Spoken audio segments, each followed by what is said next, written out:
that all of you have joined. Thank you very much for joining. And you could have been doing anything else, but you chose to come to this class. So I would like to thank you for that and acknowledge for your time. And in the next 1.5 hours or so, you are going to learn something really interesting. Okay, that is about what is good versus what is bad. So a lot of times we have difficulty in distinguishing what is good versus what is bad. But our search for the definition of good and bad ends here today because Lord Sri Krishna himself is defining what's good and what's bad.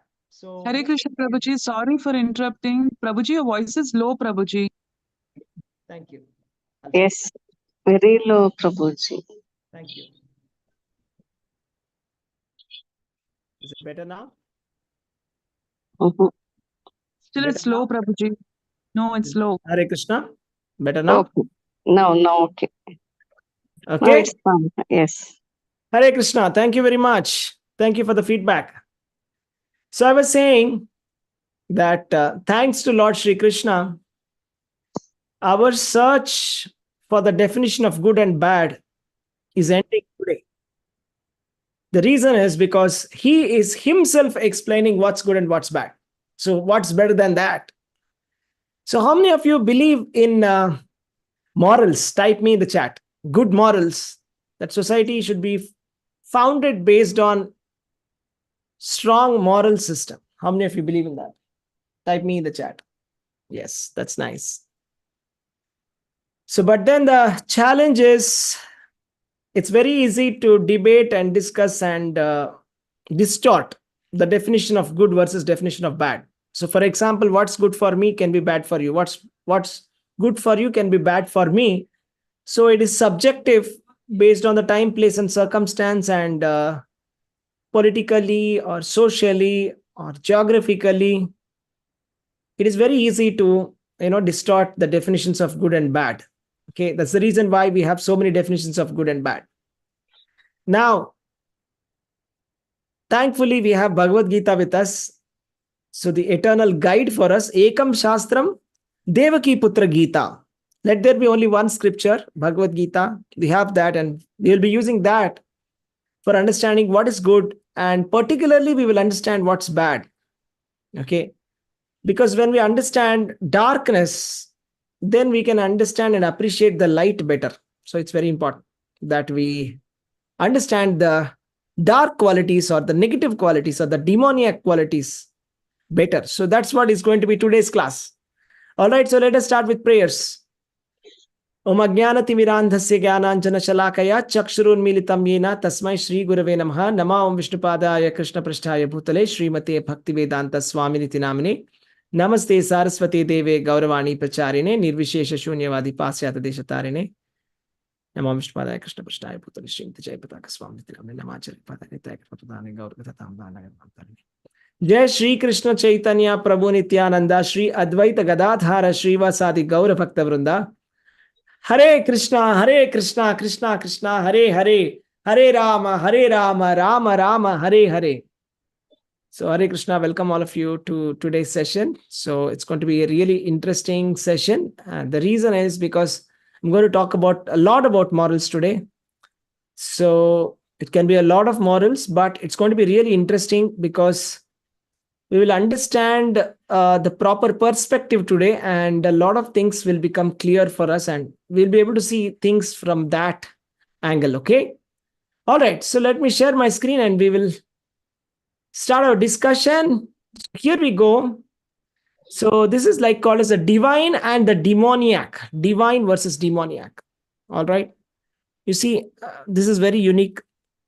In our scriptures, we see there is always the side which is on the side of the divine, there is a demoniac side.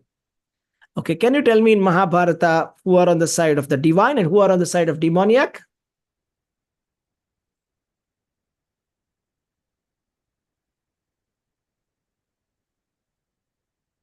Anyone?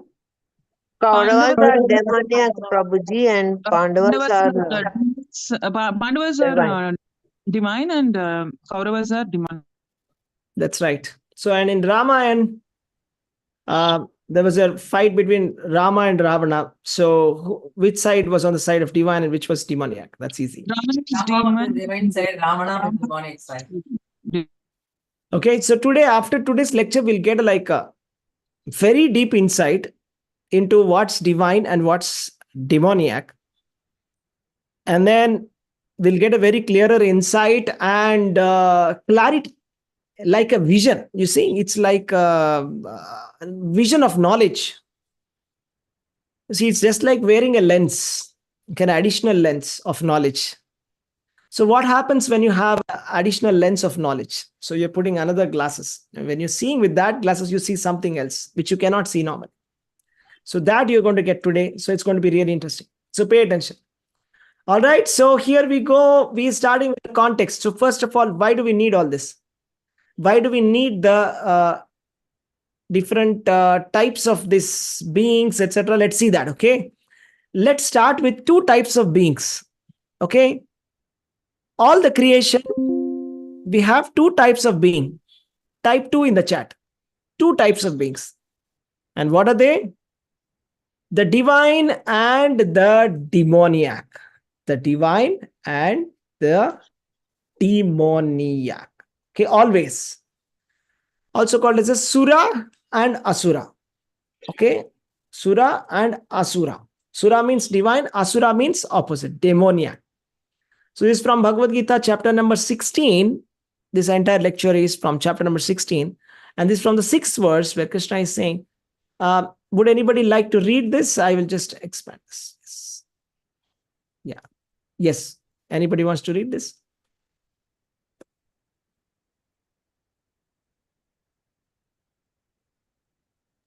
Yes. Prabhuji, can I read? Yeah, please read. O son of Pritha, in this world there are two kinds of created beings. One is called divine and the other demonic. Bhagavad Gita 16.6. Thank you, Prabhuji. Hare So who is Krishna. saying this? Thank you, Mataji. Who is saying this? Krishna saying to Arjuna, Prabhuji, Who is Krishna? Supreme Personality of God. So the Supreme Personality of Godhead, the Supreme Creator is himself saying that in his creation, there are two types of beings. Are you understanding the gravity of this sentence? The Supreme Creator is himself saying that there are two types of beings. One is called as the divine and other is called as the demoniac. All right, so let us see. So now, why is Krishna talking about this in Bhagavad Gita? Why is he talking about what's divine and what's demoniac? And what is the connection between these qualities and liberation? Is there a connection at all? Do you think there is a connection, or is it that even the demoniac people can get liberated? What do you think? Yes. Yes, Prabhu. Demoniac Because- people can get liberated, but can they get liberated if they go on to continue with their demoniac qualities? No, Prabhuji. No, no. No. Let's see this. Yeah, I want one volunteer for this.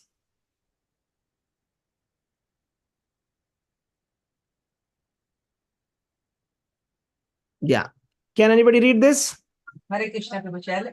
Yeah, go ahead. The transcendental qualities are conducive to liberation, whereas demonic qualities make for bondage. Bhagavad Gita 16.5. Hare Krishna.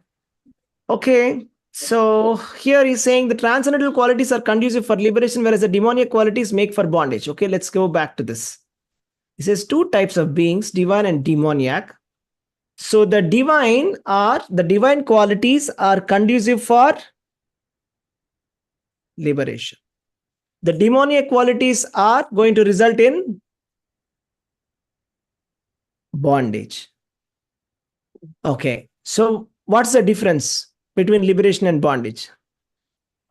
Liberation means no repetition of birth and death. Bondage means you will have cycle of birth and death. Okay, no repetition of birth and death.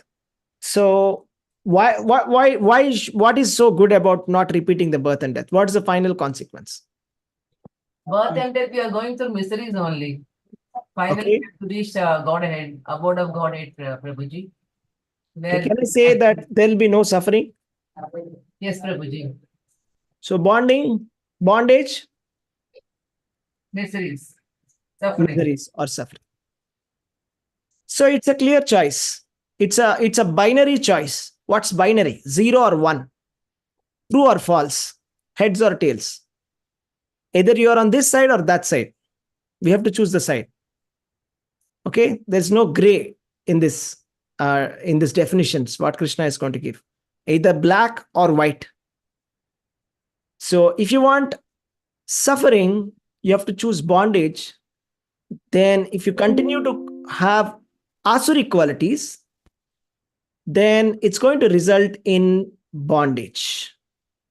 Okay.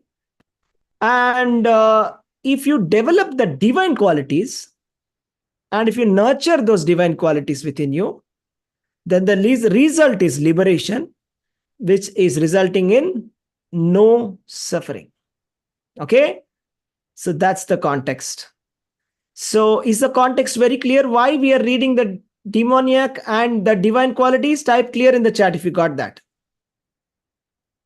The reason why we are doing this chapter at all. First of all, why are we discussing about divine and demoniac, and how is it connected with liberation? How is it connected with spirituality? How is it connected with Krishna consciousness? Type clear in the chat. Okay, thank you. Hare Krishna. Thank you. Okay. Let us start with the divine qualities, and then we will go into the demoniac qualities. I'll try to quickly finish the divine because there's much more explanation about demoniac which has been given in the Bhagavad Gita than divine.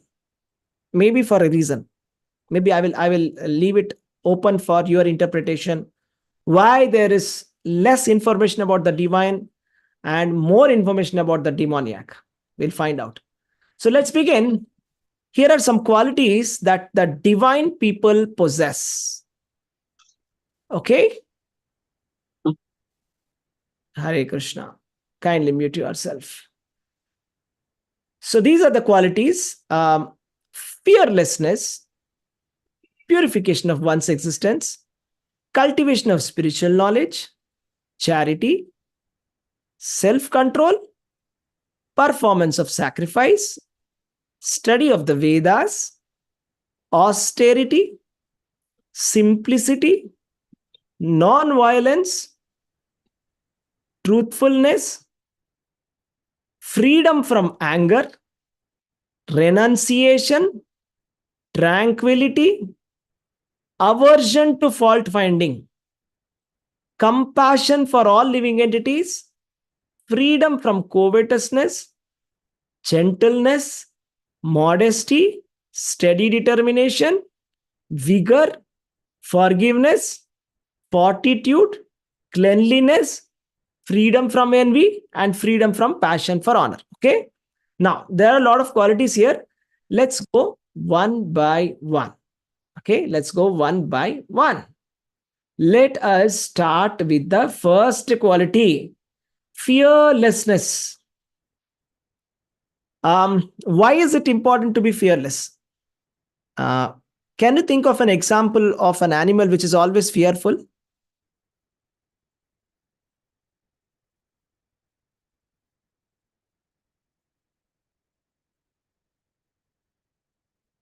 Any animal. Which animals are fearful? Generally, do you realize that? Okay, you can tell me one simple example. What's the example that comes to your mind when you think of fear? Animal. Birds. Birds. Okay, birds, or even you can say, yeah, birds. What else? Lizards. Yes. Lizards. Lizards, birds. Actually, if you look at it, every insect is always fearful, isn't it? Animals, not only insects, all the animals are always in fear, right? Even the tiger and lion also, they feel fearful. So fearfulness is a little bit of an animalistic quality, okay? It's like a materialistic quality, spiritual quality. A person with a spiritual, a divine person or a divine nature is fearlessness. Typically, a person, you see, who is surrendered to the supreme personality of Godhead is fearless. Okay. The example that you can think of is, I'll tell you one story. You'll understand this better, okay?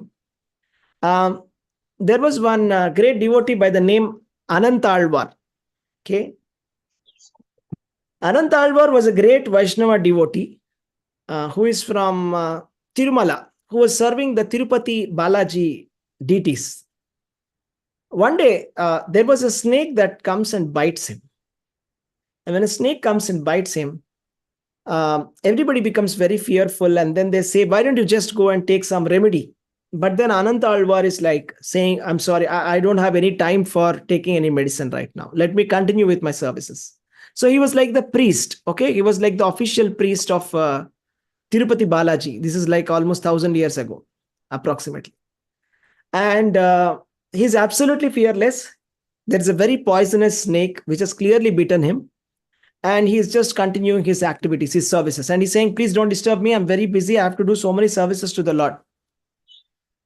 And then all the disciples of the Anantalvar, they go to the deity and then they complain to the Lord Balaji that Anantalvar is not taking any medicine. And then Lord calls him. The deity calls him and says, Anantalvar, why don't you take some medicine?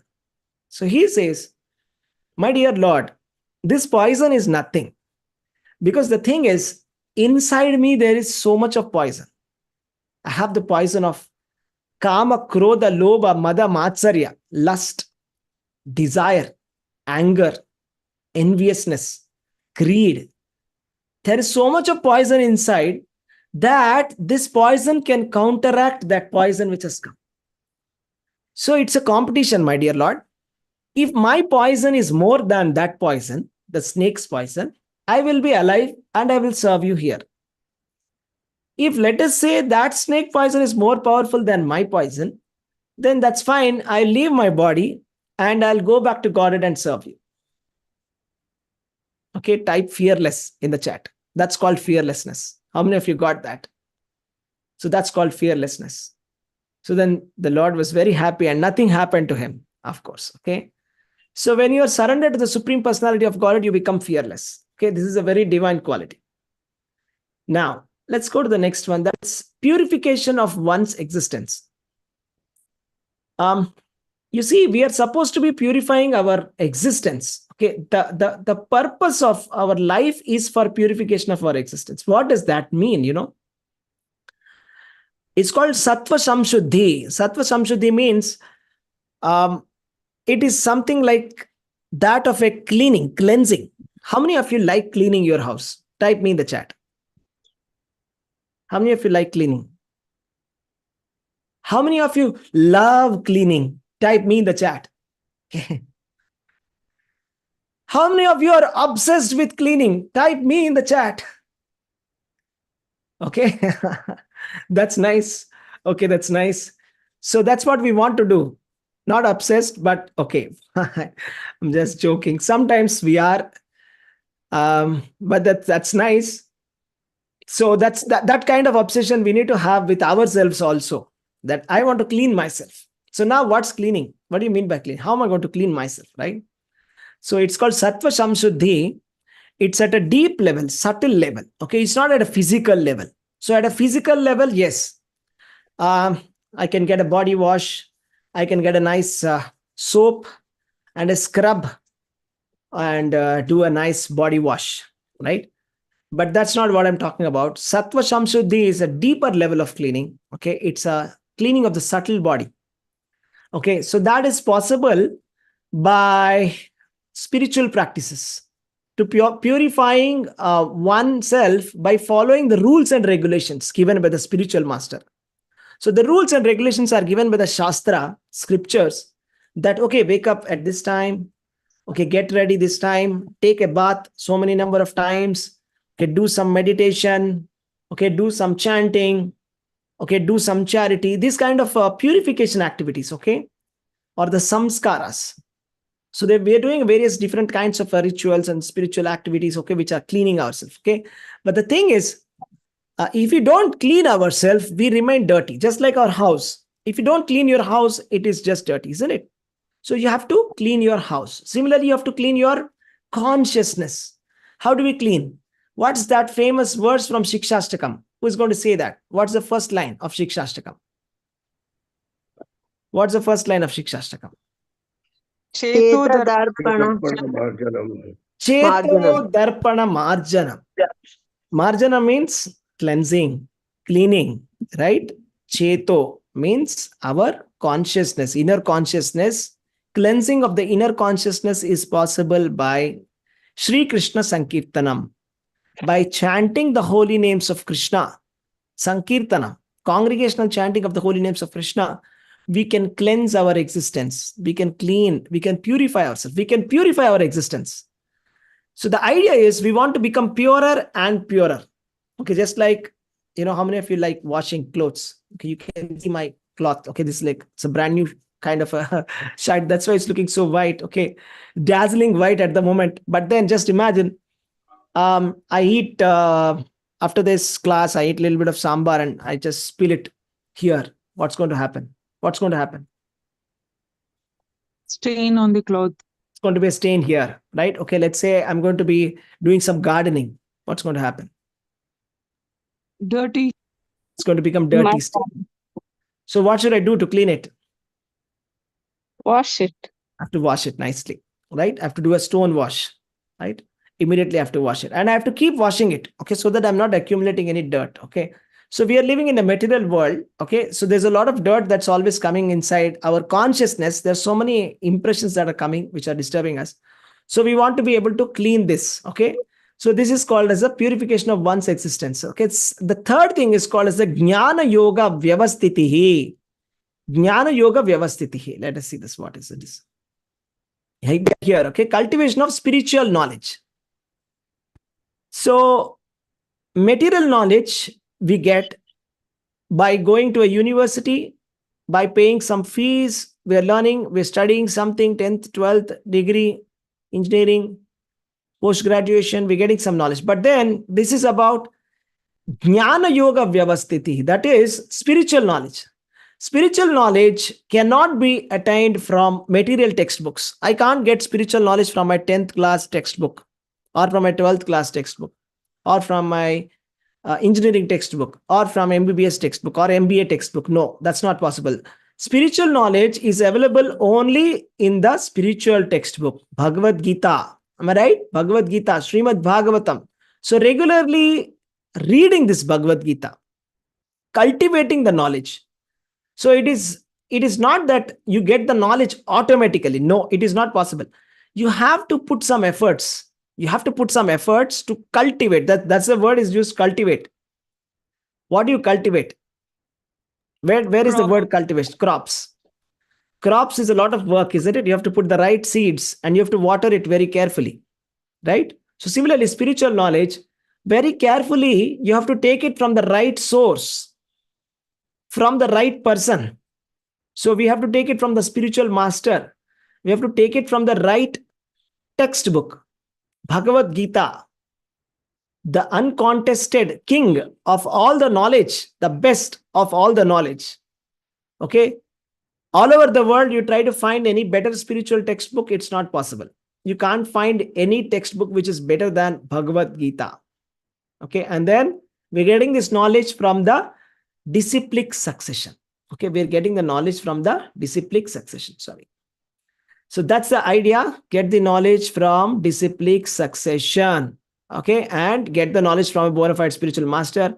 And then let's go to the next one. That's charity. Okay. Charity. Just give me.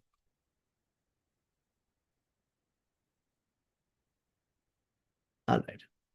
Charity is for grihasthas. Okay. These three are meant for sannyasis. But of course, it is all meant for us also. It doesn't mean that it's only meant for sannyasis, but generally it is meant for grihasthas. Give me a minute. Yeah. Yeah. So charity and self-control and performance of sacrifice is meant for the grihasthas. So charity is about giving your money as a donation for a person who is qualified. Okay, giving it to a qualified person at the right time, right place, right time, right person. That's charity.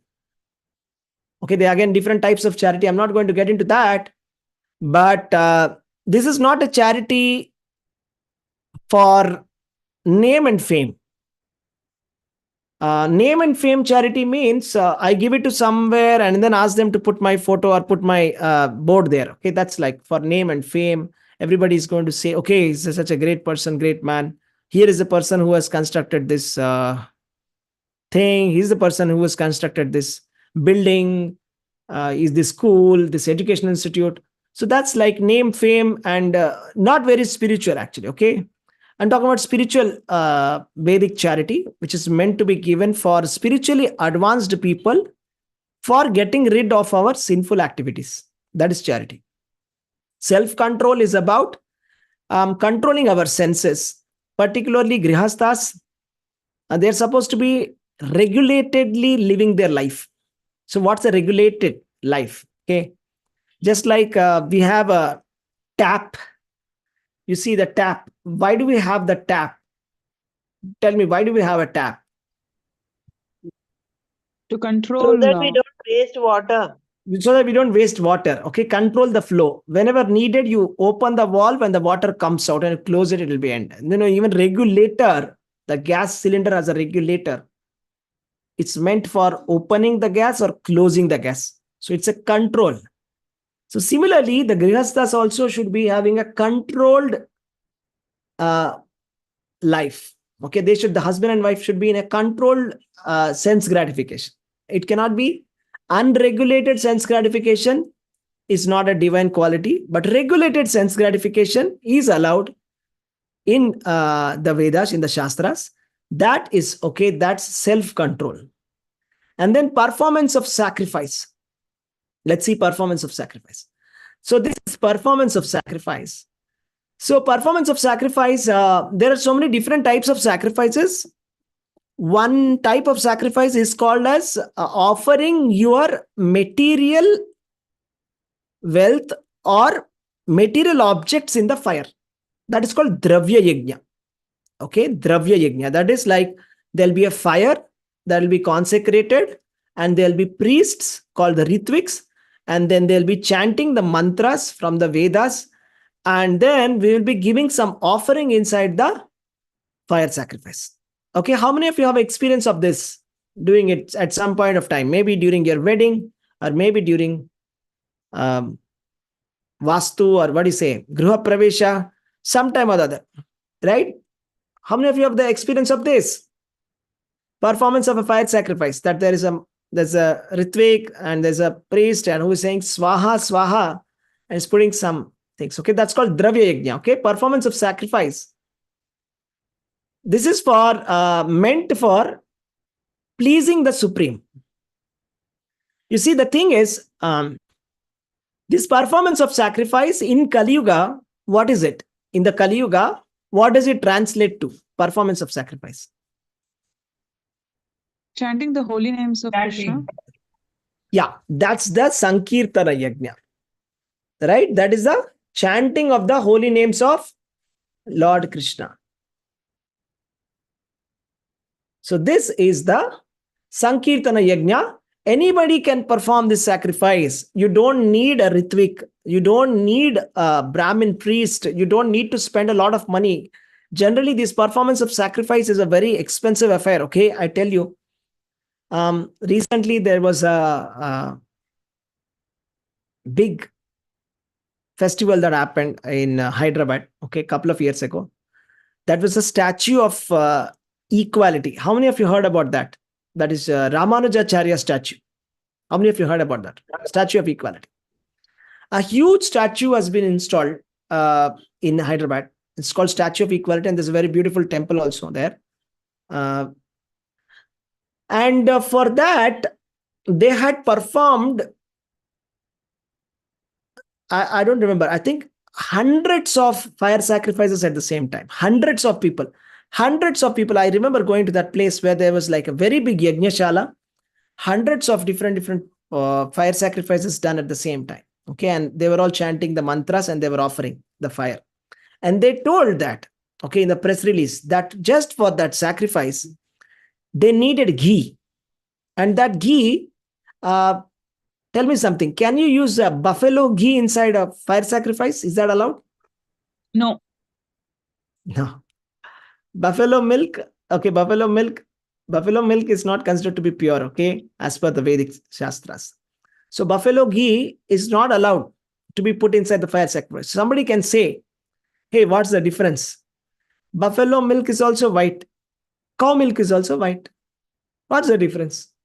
So I can't answer that question, because if Vedas say something, it is final order. Okay, we can't argue. For example, I can't argue with Vedas saying that I don't have a cow here, but we have some goats. Let me get some goat milk and create some ghee. And offer that. Different types of milks are actually taken, in the Ayurvedic text also is mentioned. There's a milk of the camel, there's a milk of um, goat, and donkey milk also is there. Yeah, they have different qualities also. Okay, different. But cow milk is said to be the best, okay, and the purest as well. It's the purest, spiritually purest, and health-wise also it's the best. So that's the reason why this cow ghee is very, very auspicious and supposed to be put inside. So I was saying that they said that they created this ghee not from this latest process of ghee. You know how they create the ghee? I think they make it into curd and then they create the ghee, right? That's the modern process. Convert into curd, and from the curd they get the ghee. That's a different process. And the modern factory processes, it's slightly different also, so that they get more ghee. But they use this traditional process of actually boiling the milk, taking out the cream, and from the cream converting it to ghee. So it was a very long process, and you get less ghee from the milk, and you have to get it from the original cows. Okay, so it was a very expensive affair. So sacrifices are not easy. Okay, very expensive. And despite of getting all the purest elements that you're going to sacrifice, put in the fire sacrifice, you need the best of the people to chant these mantras. There is any mistake in chanting of these mantras, the whole thing goes wrong, goes for a toss. Okay, so mantras are supposed to be chanted perfectly well. Neither do we have that kind of ingredients today, nor do we have that capability to spend so much money, nor do we have people who can chant these mantras without any mistake. So for Kali Yuga, the best thing is chanting of the holy names of Krishna. This is Sankirtana Yajna. That is what Chaitanya Mahaprabhu has started. So everybody, so having this Sankirtana or having a Yajna, performing sacrifices, is a divine quality. Now, study of the Vedas. Now, we have habits of reading a lot of books. I mean, when we were young, we read a lot of books, and maybe we still have habit of reading a lot of novels, fiction, etc. And I'm sure our children and our siblings still are reading some kind of novels, etc.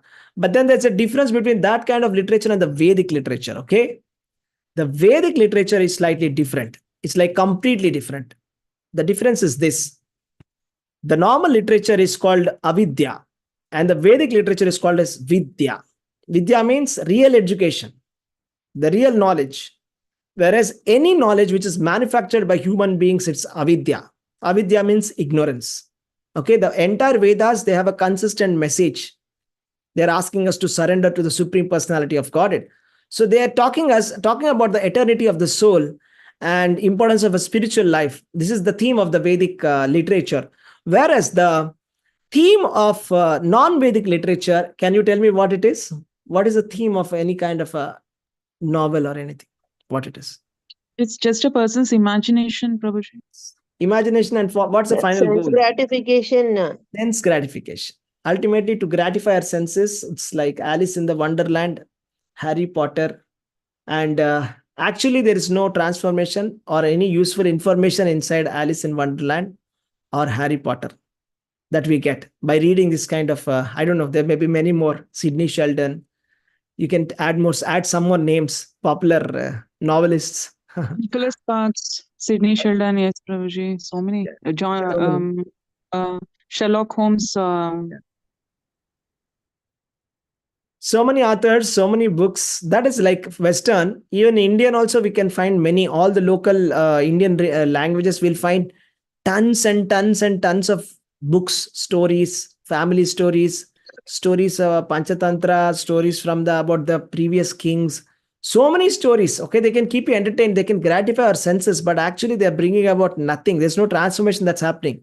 There's nothing that we are learning from them, right?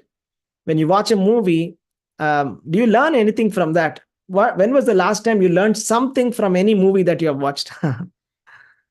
Okay. There's hardly anything that we can learn. Am I right? So these Vedas, they contain moral stories, and of course, the transcendental knowledge is there. If not the transcendental knowledge, at least you will learn morals, how to live in life, how to be truthful in life, how to follow dharma, how to follow artha, kama, moksha, dharma, artha, kama, moksha, 4 purusharthas.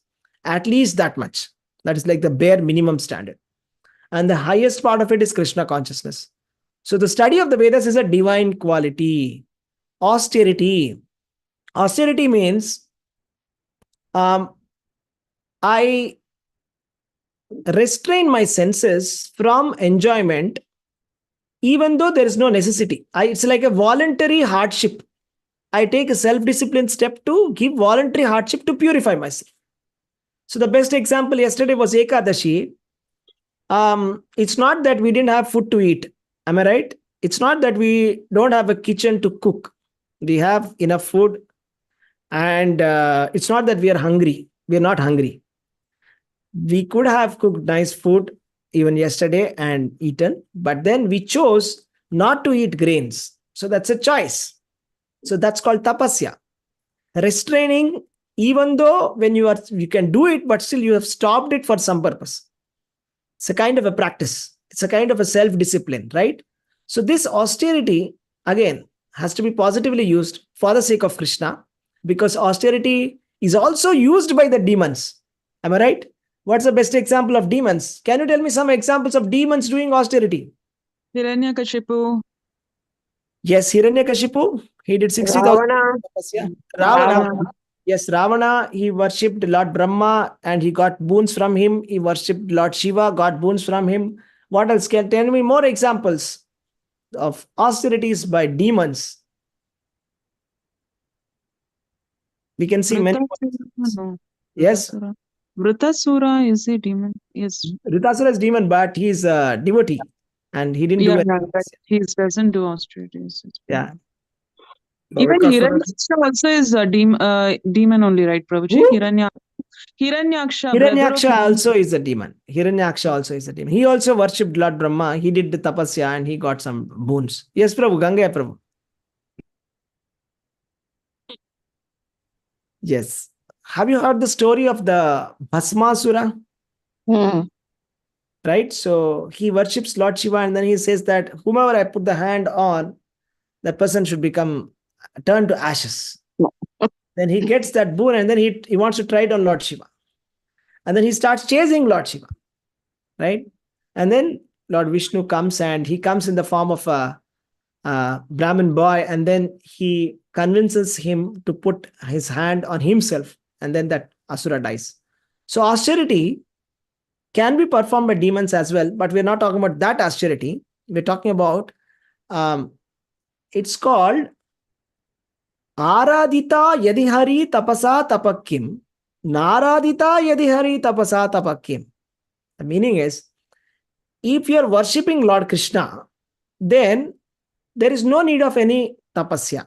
You don't have to do any austerities, very strict austerities like, maybe going to the Himalayas and trying to bear that cold without wearing any sweater. You don't have to do all of that if you're already worshipping Krishna.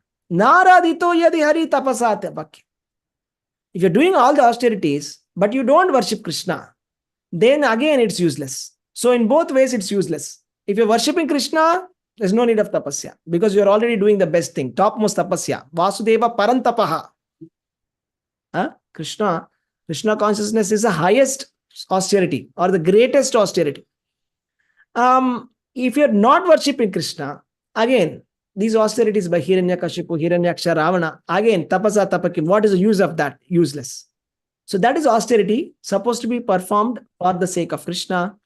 Simplicity, non-violence, we can understand all of this. These are like simple things.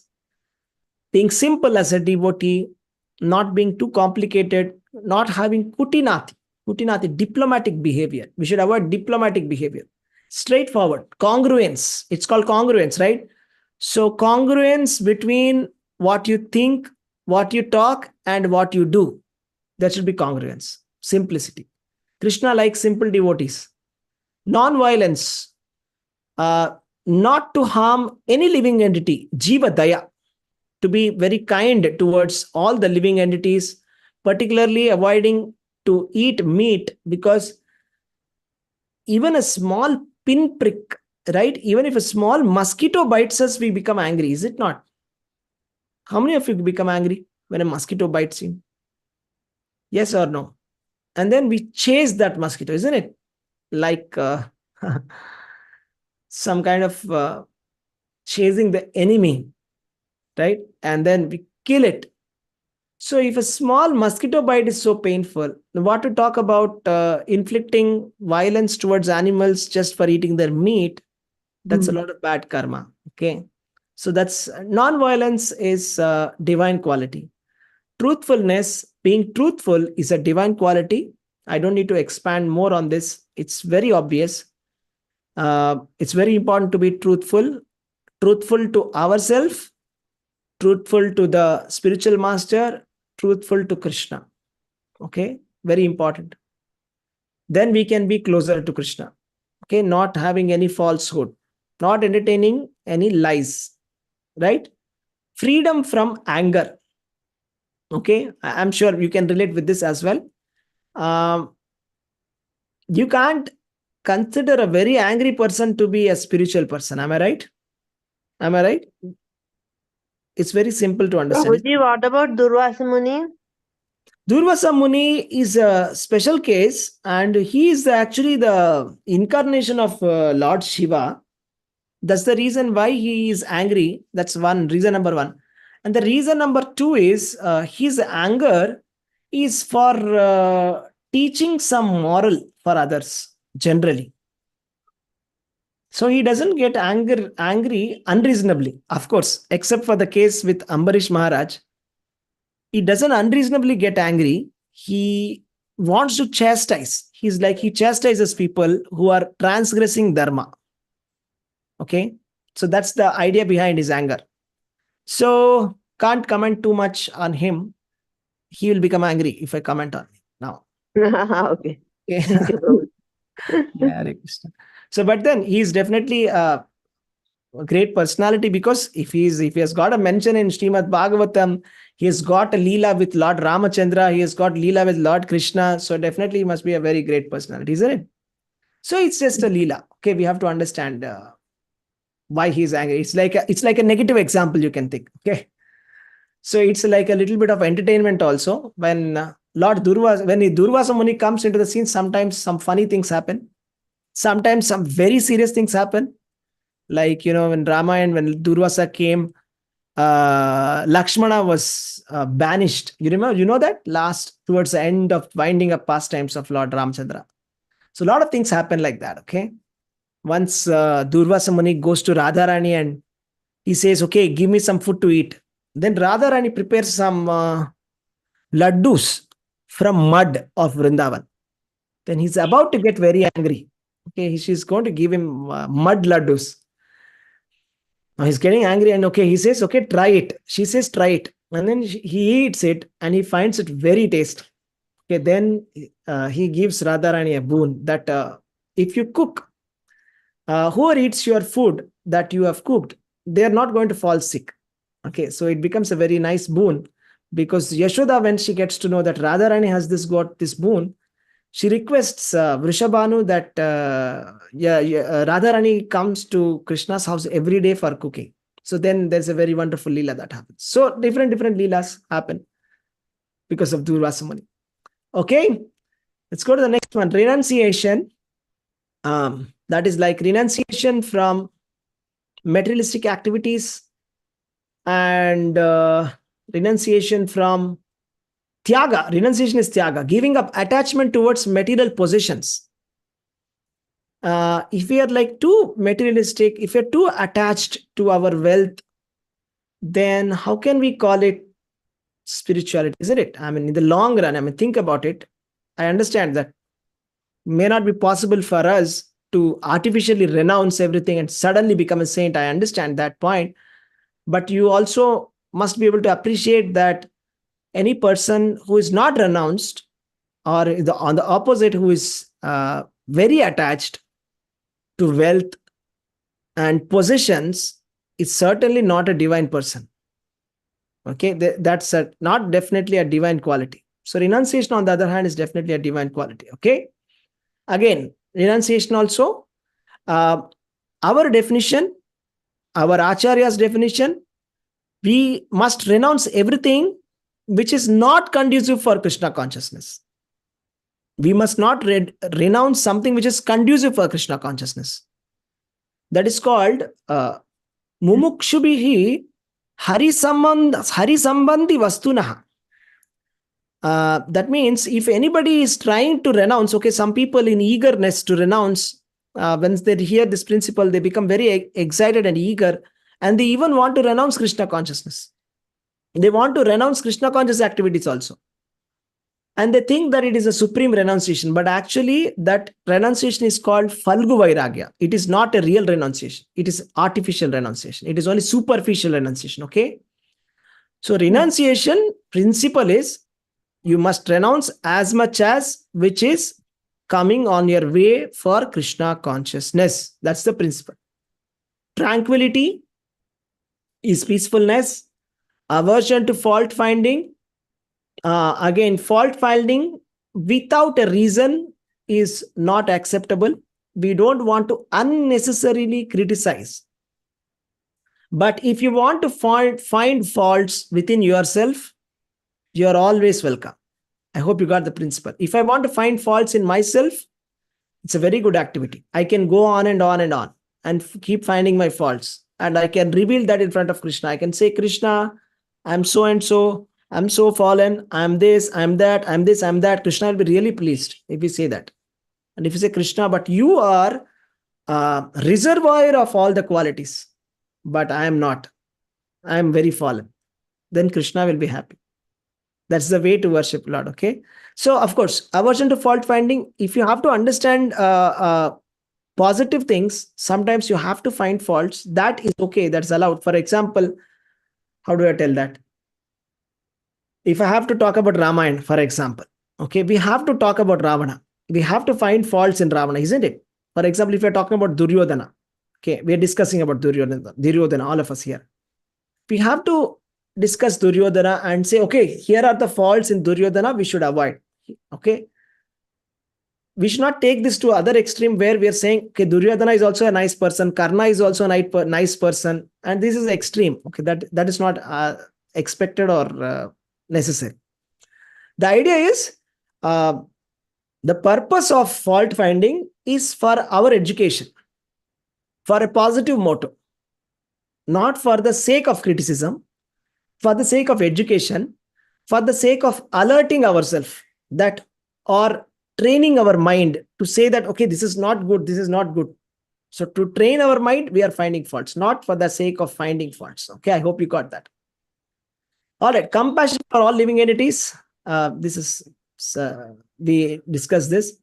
Freedom from covetousness, not being very greedy, being gentle, modest, being steady in determination, being vigorous. Vigor is the quality of Kshatriyas. Tejas, it's called Tejas. Forgiveness, Kshama. Okay.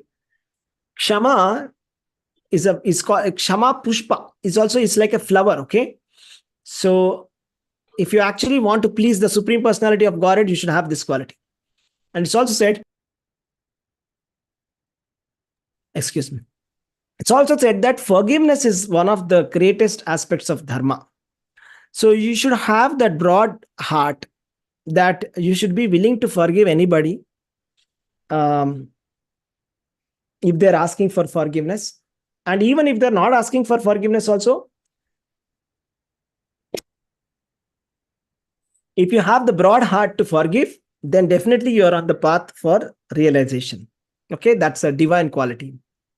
Fortitude, cleanliness is external cleanliness and internal cleanliness. We discussed this. External cleanliness is taking a bath twice a day, keeping ourselves clean, wearing fresh clothes, keeping our environment clean, and keeping our mind clean, chanting the Hare Krishna Maha Mantra, keeping our consciousness clean. That's cleanliness. Not being envious about others, just like Pandavas, they are not envious about the Kauravas. Am I right? But the Kauravas are envious about the Pandavas. For example, when the Pandavas were sent to Vanvas, the Pandavas were not feeling bad about the Kauravas that okay, they're enjoying so much. But it was on the contrary, Duryodhana was on the throne enjoying everything, but he was not able to be peacefully enjoying that also. He was thinking all the time about the Dharmaraj, Yudhishthir Maharaj, and he was thinking, oh, Lord Krishna is there, all the Brahmanas are there, they have so many supporters, they are very peaceful there. How can they be so peaceful? I am not having peace here, having all of this. So he was having that envy. Enviousness is a demoniac quality. Freedom from envy is a divine quality. Freedom from passion for honor. This is very tricky thing. Okay, we can renounce everything in the world, but this is the most trickiest thing to renounce, to give up the passion for honor. That, okay, let everybody worship me. Let everybody recognize me as a very nice saintly person, as a great devotee. This happens even if somebody is like, let's say, renouncing and going to a forest and sitting in the forest. After some time seeing the villagers, he may get a feeling, okay, let everybody come here. Okay, come here, everybody, come and worship me. Give me some offerings. I'm a very respectable person, worshipable person. Okay, you see, this is the Maya. Okay, so people who are divine, they are free from this. They don't want anything in return. They're like, they don't want any honor. Okay, so that was the divine qualities. That was 26 qualities explained. So type 26 in the chat if you got that. 26 qualities Krishna has explained. Divine 26 qualities. Type 26 in the chat. All right. Now let's go to the bigger one, tougher one, and more relevant one, demoniac qualities. Okay, let's go and let's go deep into this. There's a lot to cover and definitely very interesting. So stay back till the end. There are a lot of surprises, a lot of takeaways. Definition. Let's start with the definition. Okay, who can read this definition for me? The definition of the demoniac. Go ahead. Can I? Yes, please. Those who are demoniac do not know what is to be done and what is not to be done. Neither cleanliness nor proper behavior nor truth is found in them. Bhagavad Gita 16.7. Thank you, Prabhuji. Hare Krishna. Hare Krishna. It's a very, very famous verse. Pravrittim cha nivrittim cha janana vidurasura. Na shaucham napi chacharo nasatyam teshu vidyate.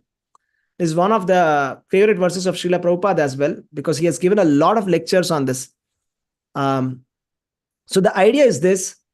The demoniac people, they do not know what has to be done, what is not to be done. They have no clue what is the right behavior and what is wrong behavior. And nor there is cleanliness, nor proper behavior or truthfulness. So if you look at today's society, more or less is demoniac in nature. The reason why I'm saying it is because the society has no idea what is good and what is bad and what is to be stopped and what is not to be stopped. I mean, you'll be really surprised if you look at our law. Our law is man-made law. It's not given by God. It's not God-given law. And we know human beings are defective and human-made laws are defective as well. And as you dig deeper into the law, you will find hundreds and hundreds and hundreds of faults in this law that they claim to be giving fair treatment, and they say that equality to everybody is a fundamental right. And you will see that every law actually is violating that fundamental principle of equality and giving preference or a bias towards somebody or something or some group. So that's the hypocrisy. So more or less all the law systems, all the countries, everybody, they're following these kind of laws, the rules and regulations. are demoniac, but our Vedic civilization, or called the Aryan civilization, is a very advanced civilization. It is not based on this kind of demoniac laws.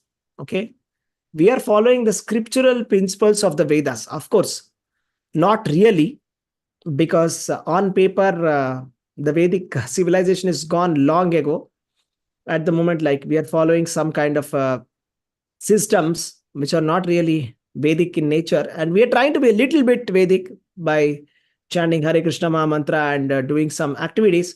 But we have to be really proud about this Vedic civilization. Whatever we read in the Bhagavata Purana, in the Krishna stories, in the Ramayana, the way all these great kings or the great people have lived, we see that how they have lived their lives based on the scriptural injections, not based on our mind, right?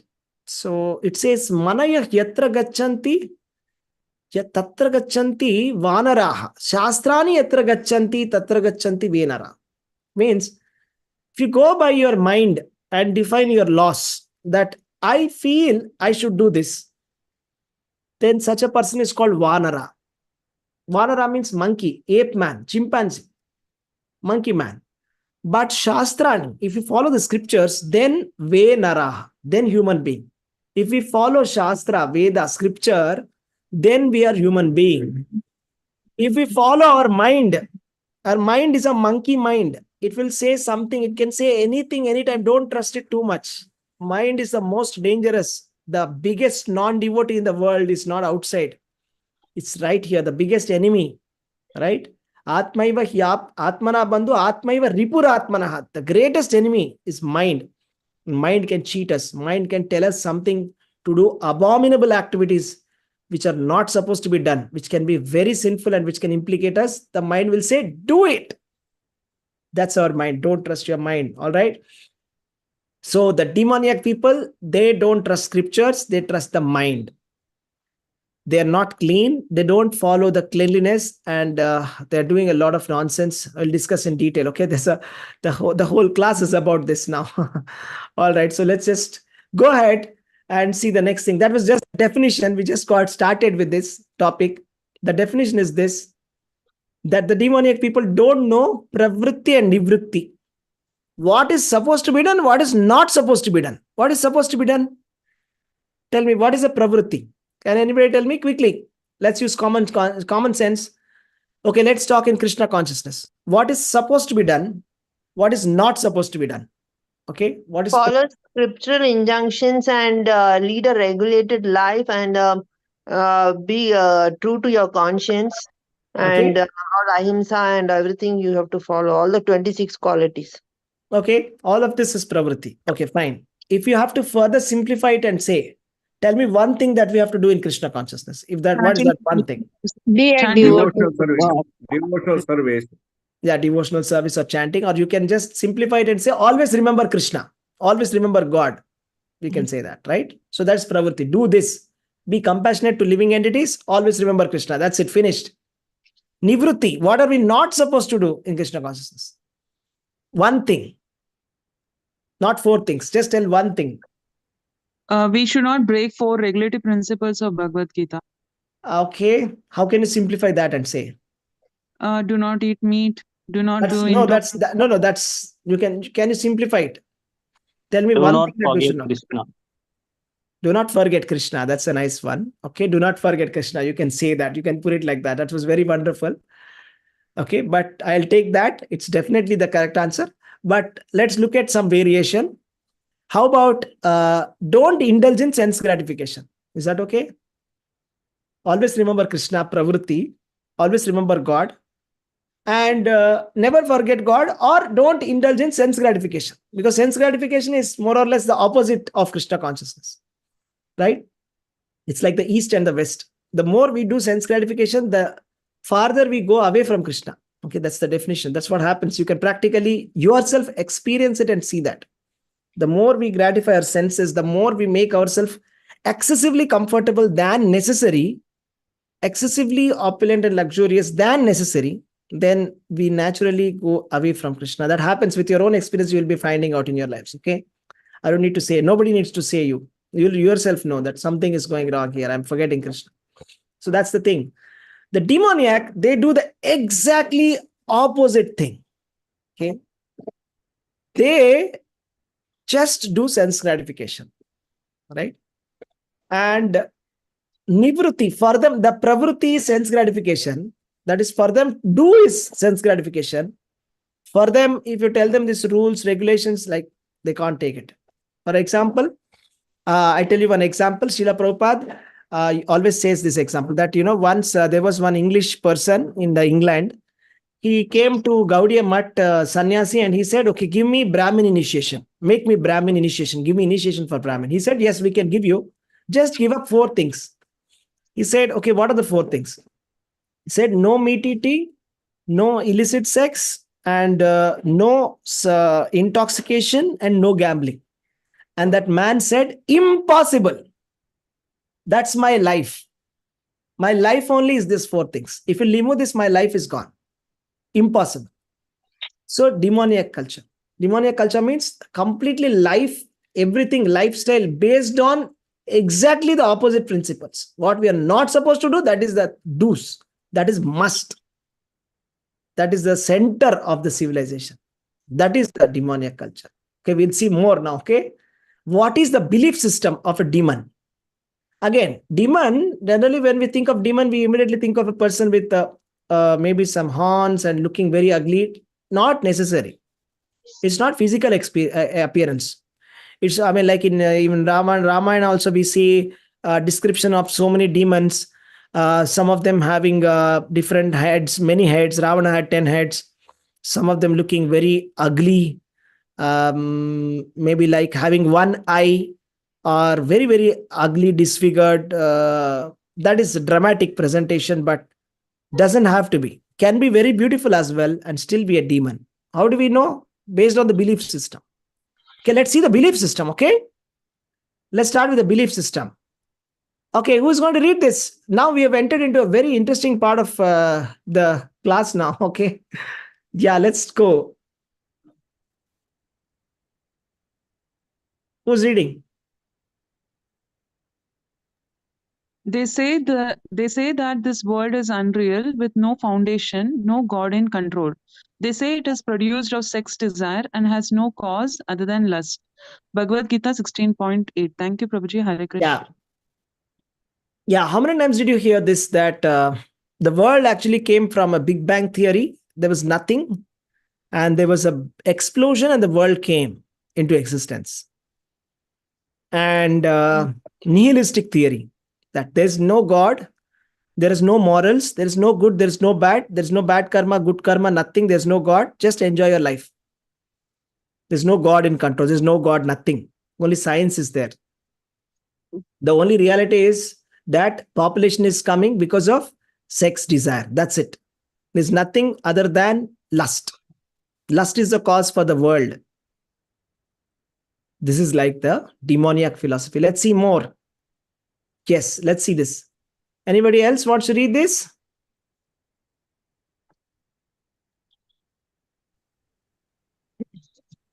Prabhuji, may I? Yeah, please go ahead. Hare Krishna. They believe that to gratify the senses is the prime necessity of human civilization. Thus, until the end of their life, their anxiety is immeasurable. Bhagavad Gita 16.11. Thank you, Prabhuji. Hare Krishna. Yeah, so the idea is, see, the modern civilization, this is the idea, okay? And it's slowly our Indian societies are converting into urban, as we are urbanizing ourselves, we are westernizing ourselves.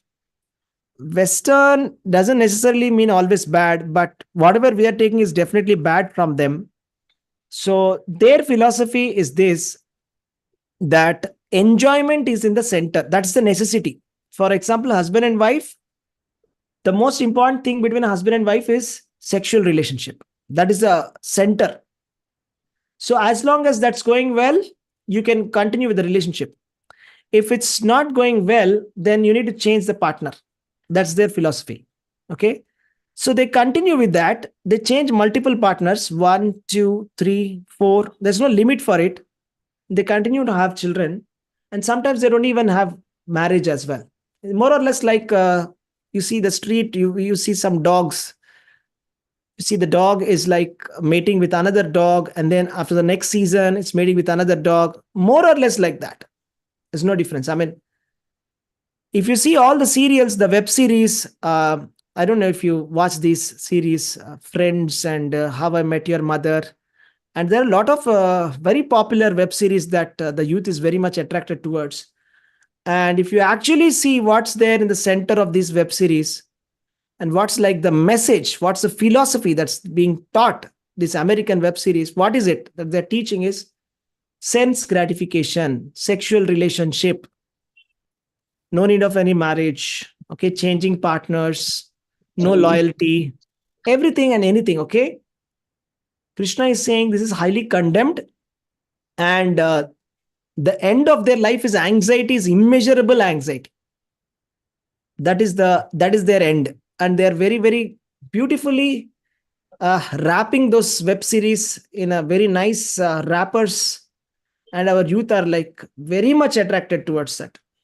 They're least interested in Bhagavad Gita and Bhagavatam, very, very much interested in this Netflix series and all. Okay, here is the mentality. Anybody can read this?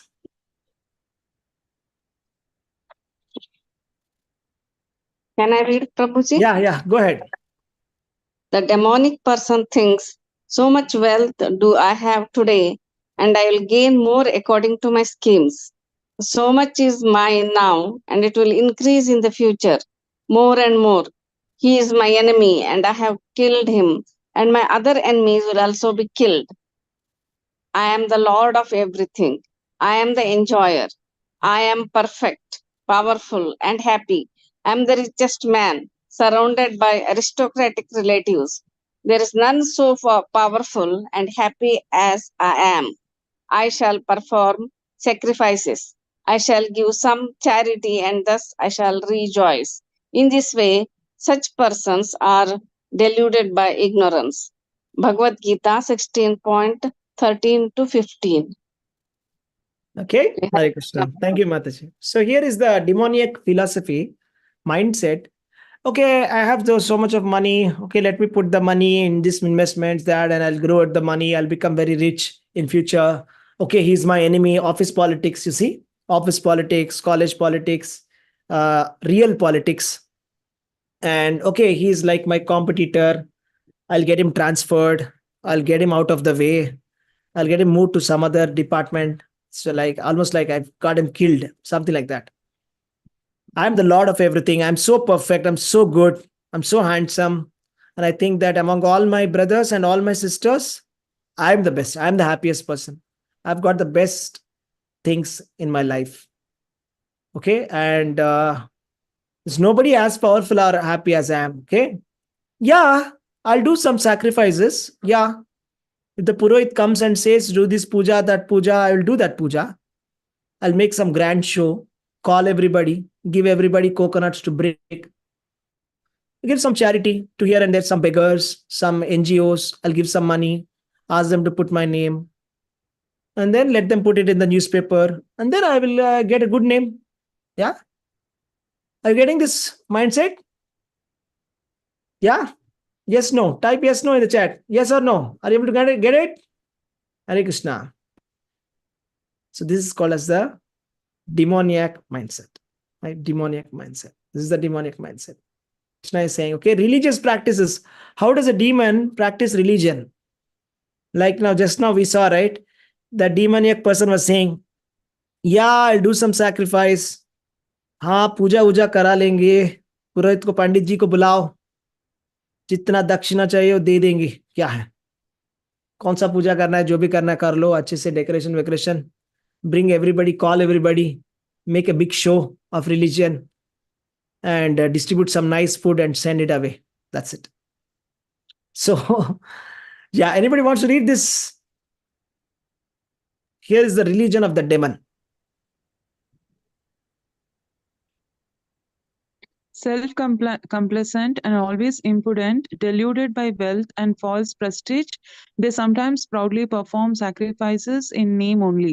without following any rules or regulations. Bhagavad Gita 16.17. Thank you, Prabhuji. Hare Krishna. Yeah, Hare Krishna. Yeah. Do some vrat, this vrat, that vrat. Call the Panditji. I mean, they'll be in the Vrat Katha. Actually, there'll be so many rules given. Okay, Sachnan Vrat also. They'll be said like, in the previous day night, you should have been, you should be following this kind of thing. You should be sleeping on the mat. In the morning, you should not have eaten anything. You should have risen early in the morning. You should be worshipping the Lord. And in the afternoon, you're calling everybody and you're sincerely, you're in devotional service. But no, that's not what we do. How the way we do it is like very proud, okay, namesake.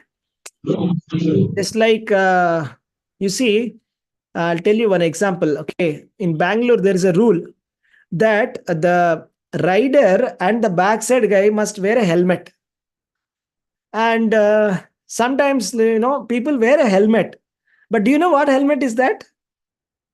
What helmet is that? Workers' helmet, Prabhuji. Workers' helmet. They give civil field. They give that helmet. No, they wear that. Worker helmet will be there, right? It is useless. It will be like a topi, plastic That will topi. be vehicle only when they come, approach that signal and they see the traffic police, immediately they'll just take it and wear it. Yeah, police is coming, they wear it, right? And then again remove. What is the use of that such a helmet, right? So like that, Panditji will be there. He'll be telling so many rules. We'll say, Panditji, stop all this.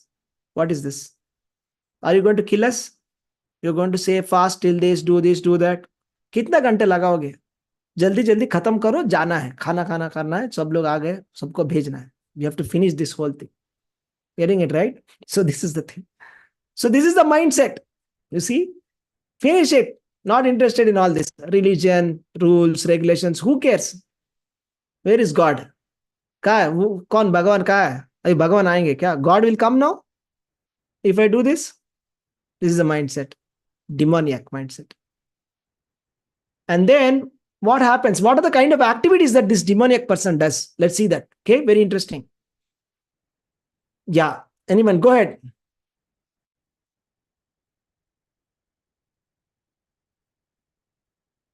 Following such conclusions, the demoniac who are lost to themselves and who have no intelligence engage in unbeneficial, horrible works meant to destroy the world. So these demoniac persons, they are so-called religious, they're so-called, just so-called label, that's it.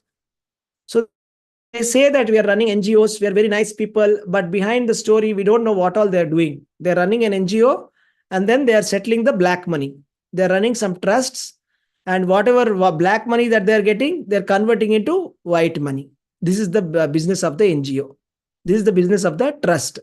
They're running a temple and all the money that is coming inside the hundi, they're using it for some purpose. We don't know what they're doing. So demoniac people, first of all, they are engaging in unbeneficial, horrible works, which meant to destroy the world. Now, let me tell you what is the meaning of that. What is that unbeneficial, horrible works which are destroying the world? Now, I was just watching this Delhi. What is the situation right now? Okay. You see, the Delhi, the thing is, it is very polluted. It's called as gas chamber. Gas chamber means the pollution levels are so high that people are getting respiratory diseases, asthma, etc. People are getting sick. They're getting allergies and they're getting sick because of the high level of pollution. Overcrowded. And it is particularly known for crimes against women. I'm just telling one example, okay? It doesn't necessarily mean that, okay, Delhi is like very bad and, oh, Bangalore is very good, Hyderabad is good. Don't think like that. We're a mini version of that, more or less there. Pollution, overcrowded, and you see the average travel timing. If you want to go from one place to another, if it's supposed to take 30 minutes, it'll take you 1 hour, right? Traffic jam, noise pollution. And if you're living on a very busy street, I remember in Chennai when I was living in just on the main road, every day by evening, we used to have so much of dust coming inside the house. Just beside the main road, the house was the rent house. So much of dust in the night, in the evening. Okay. So much of pollution, dust comes inside, right? noise pollution. The waste management garbages are piling up like hills. Okay, it's not, I'm just talking about Indian cities. Now, we can't, foreign cities are far more worst. The sewage system and everything, the way they are taking the garbage and they're dumping in low, less developed countries. So they export garbage, all the nonsense they export, and they put hills and hills of garbage in the African countries. And the textile industry is producing so many useless clothes, new clothes, which are completely abandoned and thrown just because it is out of fashion. Okay. And the supermarkets are selling foods which are full of sugar and which is causing diseases all over the world, not only India. The situation is, if you go to supermarket, you start reading the labels. Okay, there's one guy who made an advertisement on Bonvita. Okay, he said, how many of you saw that ad? He said, this is a nonsense product. He said, okay, Bonvita is full of sugar and it's not at all good for children. Boost is the secret of my energy. If children are not going to get energy, they're going to lose energy if they drink. So they put a case against him. They tried to put lawsuits against him. They tried to drag him to court, a lot of things, but he got a lot of support. And he got so much support later that he's become like a big influencer now. I forgot his name. Was And he then, from Mind Valley, Prabhuji? huh? Was he from Mind Valley? Yeah, Mind he's Valley? maybe I don't remember his name. Okay, there's one famous guy. He's doing a nice campaigning these days against all the supermarket foods. Okay, so finally, Bonvita cut down their sugar levels, and now he's gone to some other thing, and they are cutting down the levels. So whatever he targets, they're cutting down. You see the chips and all; they are made up of vegetable oils, cheap vegetable oils imported from other countries. I think Indonesia or something. Some cheap vegetable oils which are not at all good for health. And the quality of biscuits and the chocolates, I heard the chocolates, Indian chocolates are not chocolates. The amount of chocolate cocoa is 12%. Internationally, the standard is minimum some 30% or above 18, 15, 20, 30% it is. To call it a chocolate. Here it is 12%, sometimes 5% artificial flavors, and we call it a chocolate and it's full of sugar. So who cares, right? So we have so many useless products which people are consuming like anything in the supermarkets, everywhere, these chips, everything, which are causing so much of health hazards to everybody. Who cares? The demon doesn't care. Completely horrible. Okay. And unbeneficial activities. And bound by a network of hundreds of thousands of desires and absorbed in lust and anger, they secure money by illegal means for sense gratification. So that's the thing. Completely angry, lusty. I mean, when I was young, I was like really, really very disappointed with the system. Okay. So I went for the passport office and they were asking for money. And I was like a very straight guy who used to be like getting angry on them if they ask for money. Say, I'm not going to pay money to you. So something like that. Okay. They asked me for money for the marriage certificate and driving license everywhere. I mean, my friend had an experience. Okay. He didn't go through any uh, agent for driving license. So he was denied driving license 6 times. Again, he applied 7th time. Okay. So many irregularities, corruption. Okay. So this is all purely demoniac qualities. So this is called as securing money by illegal means for sense gratification. Not lawfully securing money, illegally, right? Through black money or through some kind of a cheating marketing. I studied in that IIM Indore post-graduation certificate program, and there was a marketing course that I took. And finally, what I realized is marketing is nothing but a brainwash. So creating an artificial need for a consumer The consumer really doesn't need that, but you create that need by hook or crook. This is what they are doing. Okay. I heard one of the professors say this, that you see the Axe advertisement, they wanted to promote it. Axe advertisement, the advertisement is that when you put the perfume, okay, there's a guy who puts the perfume and all the girls, they get attracted. So they didn't want to do this ad. They wanted to do this campaign in India. But then the problem is, if they put this ad like, Indian guy putting a perfume and then all the girls getting attracted, people don't like it. What is this nonsense going on? So they will oppose that ad. So that's why they thought about it. So they brought some intelligent demon. And the idea is, what they do is they put a foreigner. So one foreign guy will be there, who will be standing and who will be putting, and then some foreign girls will be coming. So that was accepted in India. That was like a hit ad. And they went on with the same campaign, same campaign, same campaign, same campaign, same campaign. So many times. Right? So this is just one example of creating an artificial need. Another kind of a thing is like Fair and Lovely.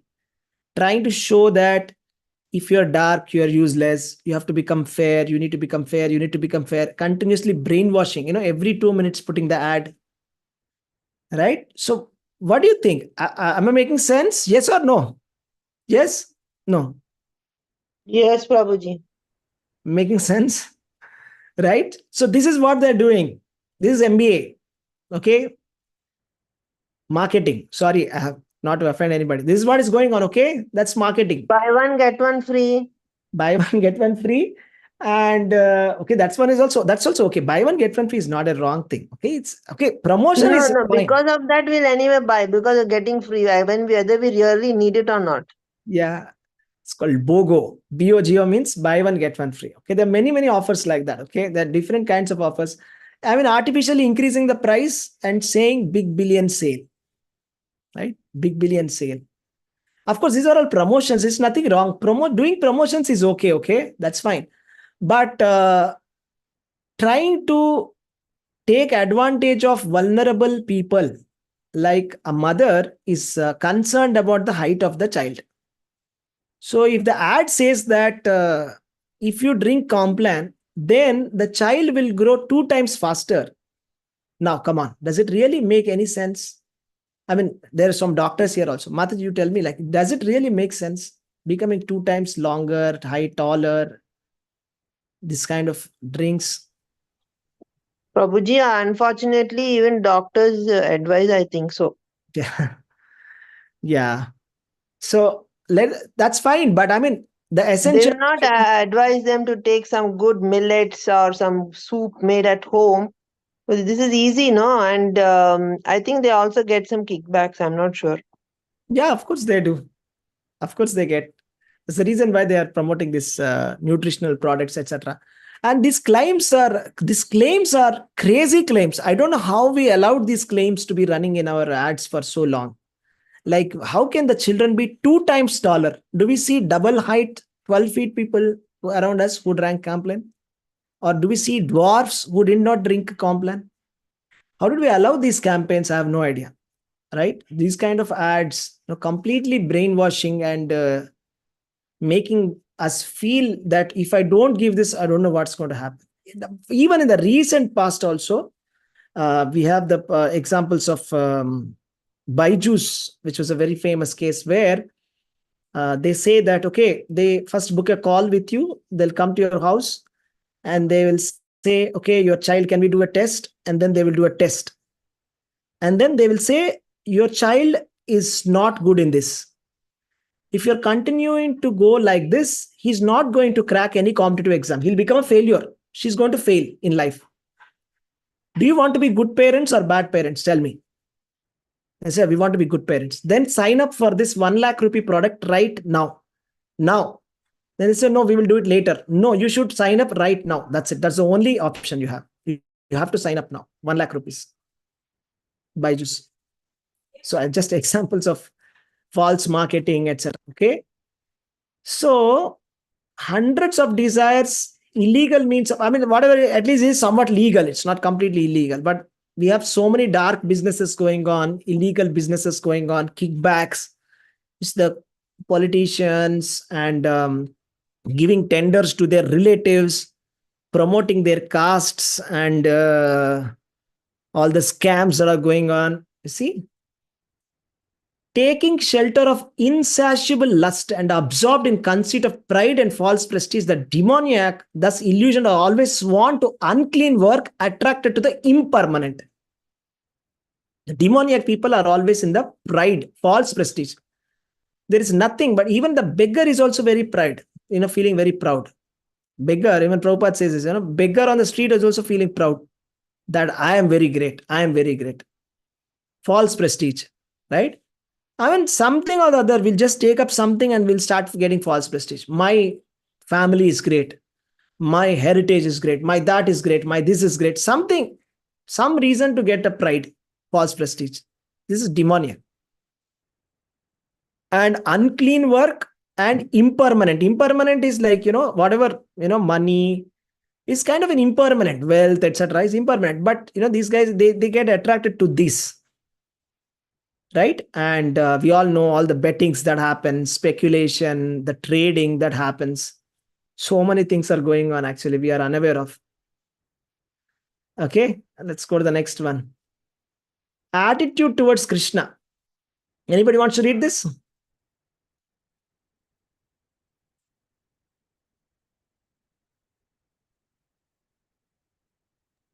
Prabhuji, can I read? Yeah, go ahead. Go ahead. Bewildered by false ego, strength, pride, lust, and anger, the demons become envious of the Supreme Personality of Godhead, who is situated in their own bodies and in the bodies of others, and blaspheme against the real religion. Bhagavad Gita 16.18. Thank you, Prabhuji. Hare Krishna. Hare Krishna, Mataji. So, this is the thing, right?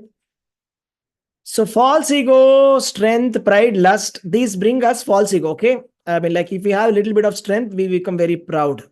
And they become envious about Krishna. Even the scientists, at least not all of them, some of them, just because they have invented some things and they have created electricity, etc., they say that there is no God. Boldly they say, they write books about it. There is no God. They become envious. They say that, what can God do? We are going to make people immortal. So they say that, we are creating clones of people. We will make people immortal. We have knowledge of everything. Why God? Who is God? This is superstition. So this is demoniac purely. Okay. And they not only become envious of Lord, who is in their own body also, Krishna is present. In the body of others also, he is present. These people, they go on to blaspheme against the real religion. Tell me, what is the real religion? What is real religion? Tell me in 3 words, what is real religion? Dharma. Dharma, okay. Real religion is? Ahimsa. Okay. We are eternal servants of the Supreme Personality of Godhead, and our duty is to serve Him eternally Okay, with okay, lot okay. of love and devotion. Okay, fine. If you have to rephrase that in 3 words, how can you do it?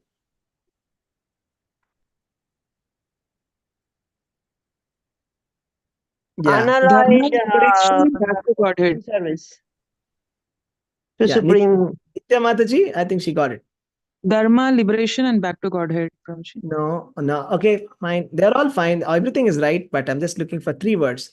Okay, one hint. The third word is off. Second word is off. Dash, off, dash.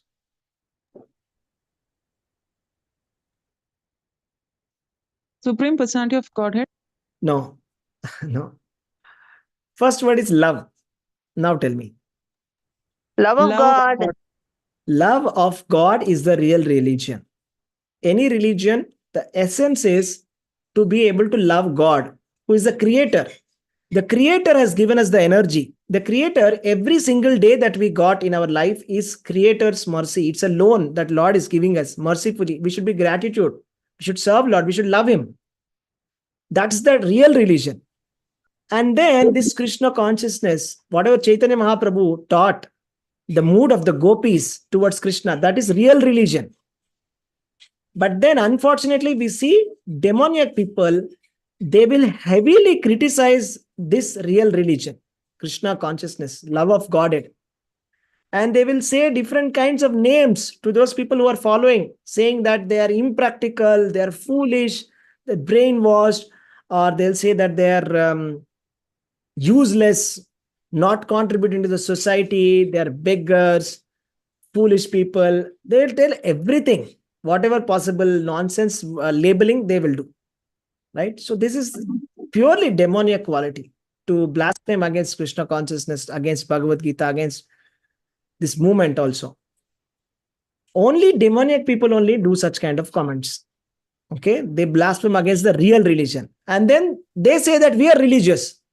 They say the religion that we are doing is great, but no, Krishna is saying whatever the so-called religion which we are doing with false prestige, out of not following the rules and regulation, without understanding the essence of religion, whatever rituals that we are doing is just simply demoniac.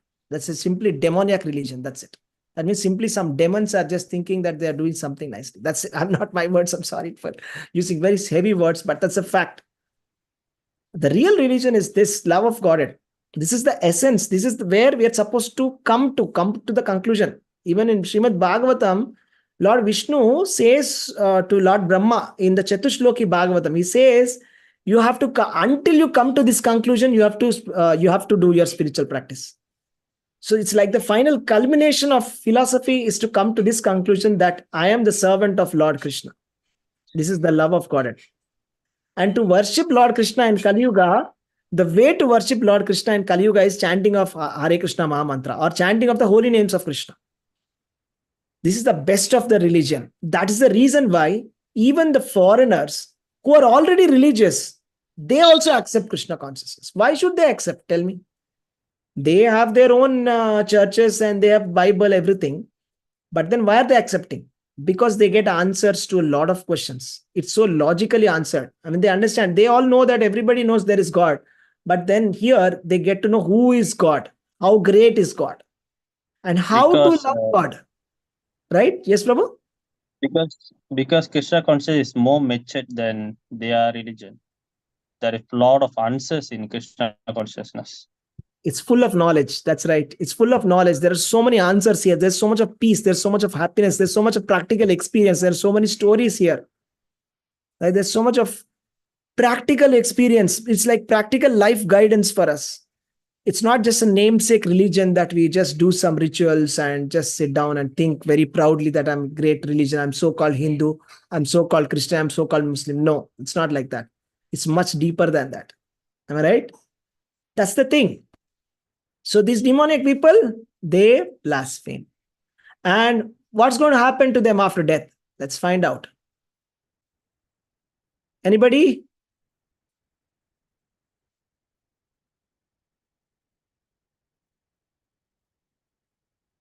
They will go into the cycle of birth and death. That's right. That's right. Let's hear it from Krishna's words.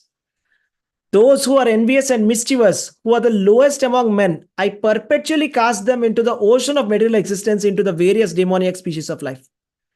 I tell you, this is the strongest verse spoken by Lord Krishna. Do you see the power of this verse? What is Krishna saying? Do you see what are the powerful words inside this verse? Can anybody tell me? Envious, mischievous, perpetually into the. Okay. No. Yeah, Krishna is very merciful, right? Krishna is very merciful to all the living entities. But here he's saying, if somebody continues to be envious, if somebody continues to be demoniac, continues to blaspheme the real religion, just like Hiranyakashipu, Prahlad Maharaj was practicing real religion, Krishna consciousness, love of God. But Hiranyakashipu, he was opposing it. Am I right? That is enviousness, mischievousness. And he was trying to kill Prahlad Maharaj. That's called the lowest among them, Naradhama. Right? We have so many such incidents in the past. For example, if you see Jesus Christ, he was trying to preach that, love God. But then what did they do to him? Tell me. They crucified him. They crucified him. So that's enviousness. That's demoniac, isn't it? So Haridas Thakur was whipped in 22 marketplaces. You see? And time and again, demoniac people are always like that. You see, in Russia, they tried to ban Bhagavad Gita. Okay, and then we had to fight a court case, etc. And then finally we won. They tried to ban everything. Bhagavad Gita, they even actually tortured people, the devotees, Hare Krishna devotees. Some of them were in Siberia jail, and some of them actually left their bodies like that. See? So this is very demoniac. Krishna is saying if somebody behaves like that, like Hiranyakashipu, Krishna is saying, I perpetually cast them into ocean of material existence in various demoniac species of life. It's not a joke. This is a very serious thing. There's a verse in Srimad Bhagavatam that says, if anybody misuses even 1 rupee given to Krishna in the temple, such a person will become an insect in the stool. Do you know that? So those people who think that, let me loot these temples, and who loot the temples, or in the name of the modern governments who are looting the temples, who are taking the money given to Krishna. Okay, people are giving money with faith to Krishna so that Krishna is served. Is it not? Not that this so-called government will take it and use it for their use, however they want to use it in an illegal means. Right? What's happening? Like we have the richest temples in the world, right? Tirupati Balaji, right? The richest temple in the world. Okay. So hopefully if they're managing the money, that's fine. That's good. But if they're not, they're misusing it, then that's a very, very bad thing. Okay, that's purely very, very demoniac kind of an activity. If that's happening, I don't know. I don't want to speculate. I'm just telling you an example. Okay. I don't know exactly what happens. That's the thing. So it's a very serious business. Krishna is personal, is a supreme Lord. He's saying, I am not going to forgive such people who are continuing to be demoniac. They'll be put in various demoniac species of life. And then what happens to them? They will attain repeated birth among the species of demoniac life. That is, they'll go to the animal species, okay? It's like that snakes and ladder, right? From 99, if you go to 2, what happens? 2, 3, 4, and you have to go through all the 99 again. Like 84 lakh species of life.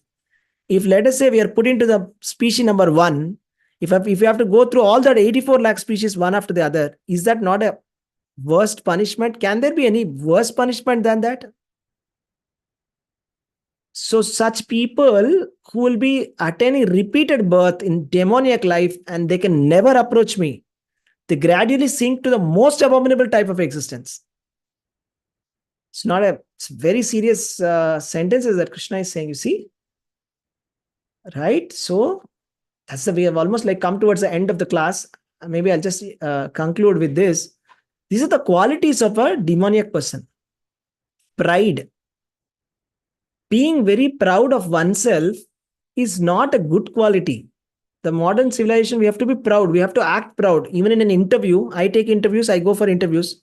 We have to act very proud, very confident, very, very assertive, etc. But actually being very proud is not a good thing. We see that some narcissistic managers become very successful. But pride is very bad. Pride, arrogance, conceit, deceitfulness, cheating. We see that so many people in the government organizations, they climbed up the ladder by cheating, by giving some money or by having some friendly relationship with their managers, or by bad mouthing others and pulling others down. So many things happen. Okay. Anger. Being very angry is a demoniac quality. It's not a divine quality. Being very harsh is a demoniac quality. Okay. Ignorance. There's some people who say ignorance is bliss. How many of you agree to that? Is ignorance bliss?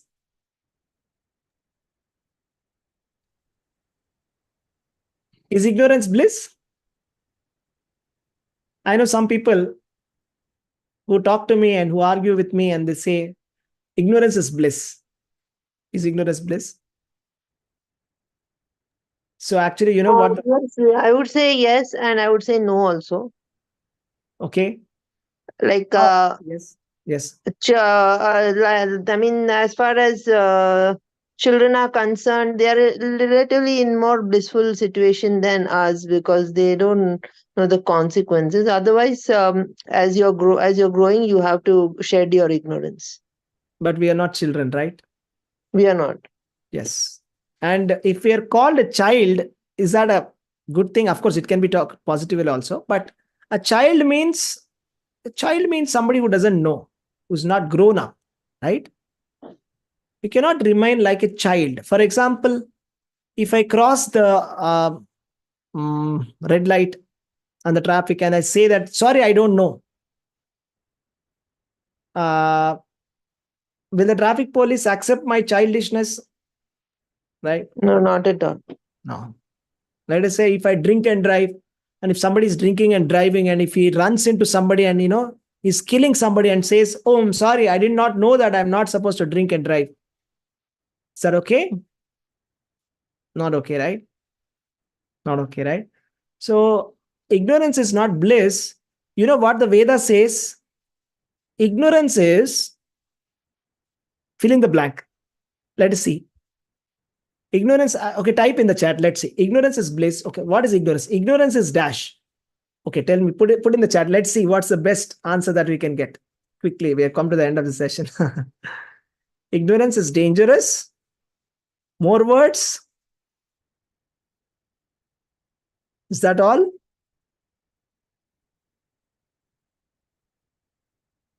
Ignorance is sinful. Ignorance is crime. You know what the Veda says? Mahabharata? Ignorance is death. How many of you it has gone deep? Ignorance is death. What is the meaning of that? That's the right thing. Yeah. Very deep. Yeah. If there is poison around you, okay, let us say there is some cockroach poison, hit spray, and let us say you are ignorant. You don't know that you are not supposed to eat it. Let us say that there is some pesticide that you bought for killing some insecticide. If you don't know that it is insecticide, and if you eat it, and if you say ignorance is bliss, it is not. Ignorance is death. It is going to cause death. Similarly, I mean, whatever the modern civilization wants, the people are saying this is not an excuse. People are trying to say, I don't want to listen to Bhagavad Gita. I don't want to read anything. I just want to be like a child. I would just want to enjoy my life. I want to do whatever I want to do. Don't tell me rules, regulations. I'm happy. Just don't leave me like this. So it's more or less, the Shastras are saying you are eating an insecticide. Save yourself. You're drinking poison. If you're leaving Bhagavad Gita aside and you're taking materialism, you're actually heading towards death. A very, very miserable death. Not only death is also okay, but it's a repeated birth and death. It's more worse than that. So ignorance is not bliss. Ignorance is death. So that's the thing.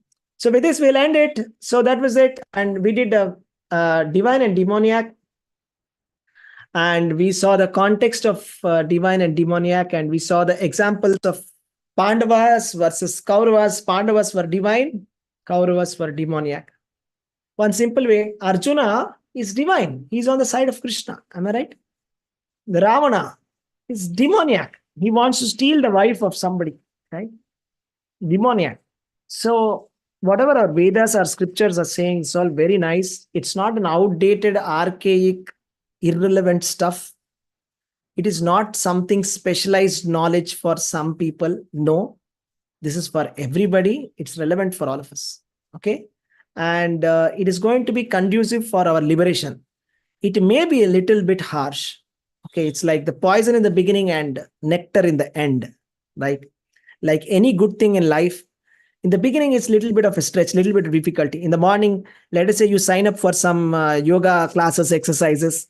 In the beginning, you want to wake up early and then you will feel bad. Oh, I can't do it. I can't do it. But later, after a few weeks, you feel very flexible, very nice, very healthy, right? Same. This is like that. In the beginning, it may be like, oh, this is too much. Then slowly you will realize that, okay, This is amazing. This is awesome. All right. Thank you. Hare Krishna. So thank you very much for joining this session. I hope you found some value out of this session. If you want to add something or say something, kindly you can unmute yourself and just add to it. Okay. Thank you, devotees. Hare Krishna. What's the thing that you have learned? One takeaway and then you will leave. Yeah. Just tell me one takeaway and then you can leave. Yes. Renuka Mataji, go ahead. What's your takeaway for the class? Should be with divine nature, not demonic nature. Yeah. Stick to the divine nature, not demoniac. Yes. Nice. Thank you. What's going next? Indra Haridas Mataji.